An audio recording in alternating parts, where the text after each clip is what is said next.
દેવી સર્વભૂતેષુ માતૃરૂપેણ સંસ્થિતા નમસ્તસ્યૈ નમસ્તસ્યૈ નમસ્તસ્યૈ નમો નમઃ.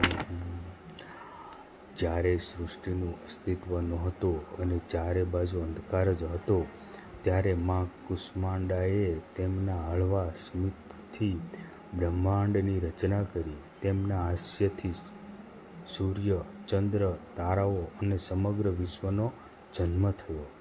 તેમના તેજથી સૂર્ય પણ પ્રકાશિત થાય છે. માતા કુષ્માંડા સૃષ્ટિના સર્જનહાર છે અને તેઓએ અંધકારને દૂર કરીને પ્રકાશ અને જીવન પ્રદાન કરે છે. આ વાર્તા સર્જન અને જીવનના મહત્વનો ઉજાગર કરે છે. જય માતાજી.